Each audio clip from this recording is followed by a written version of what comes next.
And so this gentleman was deep. Don't want to mention his name.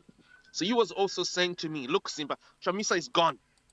Sikala Apinda, Sikala is the man right now. He's already taken over the space. Sikala is the virtual opposition leader. Now, in his mind, that is what he sees. He sees Chamisa totally whittled down. I apologize for the noise in the background. I think some police vehicles are just passing by. Okay, so Right, now, what I munoiona was sei nyaya iyi zviri kunzi hanzi Chamisa abuda, Chamisa is not relevant anymore. Munhu akupinda, munhu akumhanya chinhu zvamanje manje ndiJob Sikala.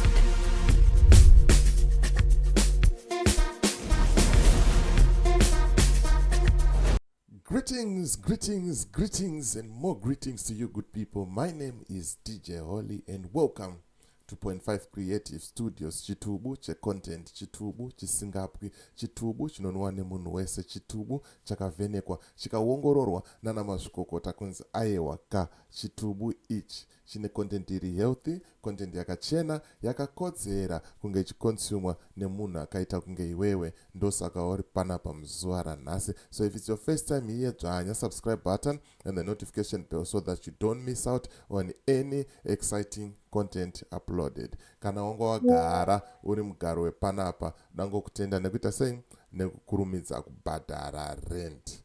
Right, zvamanje manje ndiri kufambira nyaya hombe, nyaya huru, hanzi why Nelson Chamisa remains popular in Zimbabwe. Iye akakuita politics, iye akasiyana nazvo, akuita zvekuparidza. But pazinge pakutaurwa mashoko akawanda, ini nangu handikwanise kumataura. Ndingamataura vanhu vanozofunga kuti ndiri kudaro. Saka ndoda kukuratidzai video clip, mozvionera mega, mozvinzwira mega, toisa sei, topfuurira mberi neupenyu. Handiti katichiona kuti zvakaita sei zvakamira 1-1. But ndisandapinda munyaya iyi kai, ndiri kuti inini kana uchida kuvhura kambani, bata vakomana ava, namba dzavo ndidzo dzidzira apa, vanokurejistera kambani, kunyange usiri mugaro wemuSouth Africa vanokuitira mudzikinyira wacho.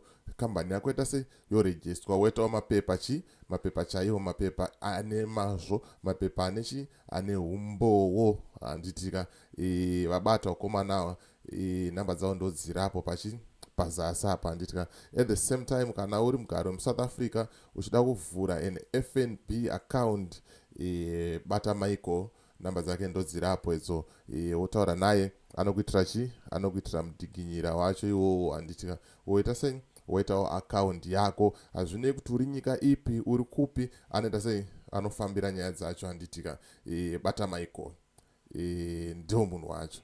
Saka zvamanje manje rega tipinde munyaya iri kupisa.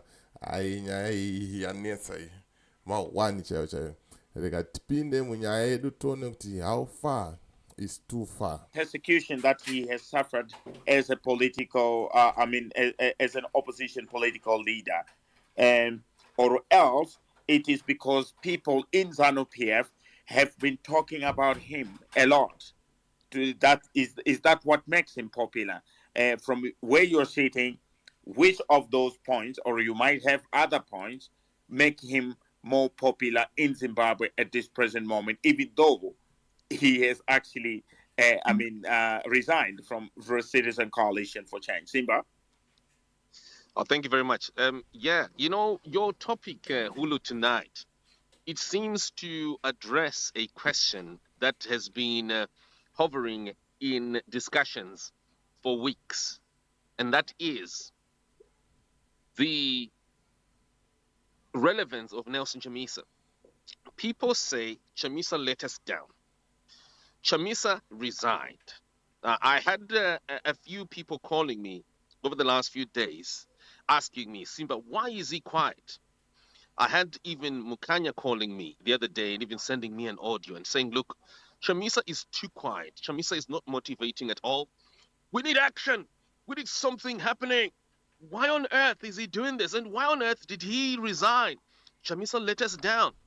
And Chamisa seems to be right now the greatest traitor of, of all time in Zimbabwe, because what he has done does not make sense to a lot of people, and perhaps to most people around. A lot of people are disillusioned. And then comes this word that you have on your title here, popular. Why does he remain popular in Zimbabwe? And you know, Hulu, I have this vision, or this thing that I keep seeing right in front of me whenever I put Chamisa's name there. And this man, without a political party at all that he commands, without a security man, theoretically, right? Without structures, without Harvest House, the building that he used to own or run, without a bank account, the man remains popular. Why? Why? And it comes to me, to the way I see the very thing that people slam Chamisa for. Too many Bible verses.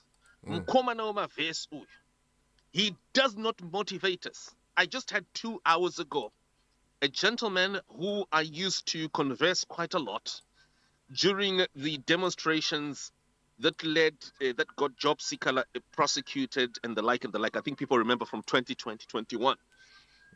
And so this gentleman was deep. I don't want to mention his name. So he was also saying to me, look, Simba, Chamisa is gone. Sikala Apinda, Sikala is the man right now. He's already taken over the space. Sikala is the virtual opposition leader. Now, in his mind, that is what he sees. He sees Chamisa totally whittled down. I apologize for the noise in the background. I think some police vehicles are just passing by. Okay. Right. So now, what I was saying, Zvirukunzanzi Chamisa abuda. Chamisa is not relevant anymore. Muna akupinda, muna akumanya chino zvamanje manje ndi job sikala. Amen. Tumuruzoona sei. Munoiona sei nyaya iyi kuti bo here zviri kuita sei zviri kutaurwa izvi idiscussion iripo pakati pavakomana vari kuita sei vari kutaura vachionesana saka iwe isa comment section wotaura kuti zviriko here kana kuti zviriko here. Saying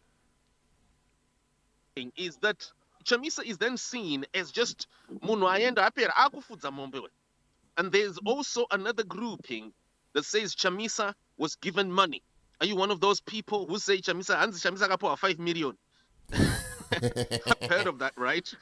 I don't know how true that is. Okay. And that's why Chamisa agara kwa gutu. Hanzi Chamisa akapiwa land, akapiwa akanzi nyarara.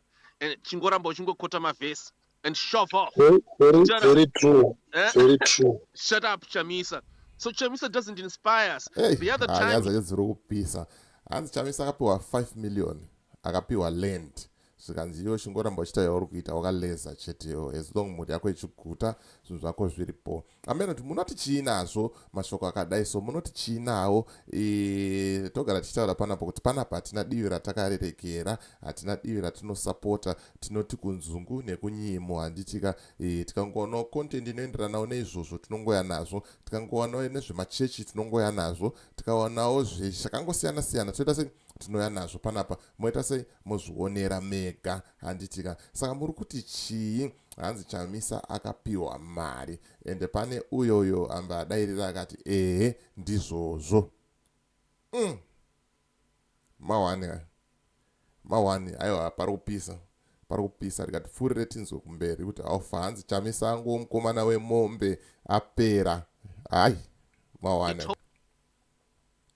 told us he was yellow, and then he resigns in less than 2 years. He resigns from the same party, and then now we're made to believe that he's now blue, and then later on he pops up in a radio interview and he says he's neither yellow nor blue. So what on earth is Chamisa? And then later on you check on his Facebook portal He's quoting a Bible verse. He's busy saying, oh, if anyone believes in Jesus, how on earth? I mean, look, Changirai wasn't like that. At least Changirai used to motivate us. Changirai used to get us on the street, and Changirai also used to jump out of Zimbabwe. He could go to Botswana. He would sneak back in, and mazwaya I was in fire, but we no motivate. And yet there's that word there. You've got there, Hulu. Why is Chamisa popular? Now, I am tempted right, to muruzinzwa mega Hanzi mukomana haasi kuti motivator uyu mazuva the late Morgan Tsvangirai taipinda mumugwagwa taiita zvakadai nezvakadai sezvamuri kunzwa Simba achiita achitaura, but mukomana uyu arongogara kuseri kwekeyboard achitwita zvake. Menoti zviriko here izvi? Munoti chiinazvo? Isa comment mucomment section. Hatikurudzire mhirizhonga, hatikurudzire kutukana, hatikurudzire zvinhu zvakadaro panapa. Handitya saka isawo a very nice comment wotaurawo zvakanaka. Vamwe wonzwawo, vamwe woverengawo, kana uchipindurawo zvevamwe pindurawo mune zvakanaka. Ya, ndo zvandiri kutaura izvi zvamanje manje handitya. Saka tiri kuti munoti chii nenyaya iyi? Iri kutaura kunzi hanzi Chamisa ari kungoita zvemavhesi. Chamisa Apera. Job Sikala is the new leader weopposition zvamanje manje, nekuti anogona kutongobvuta reke nakatanga kumhanya nayo handitika.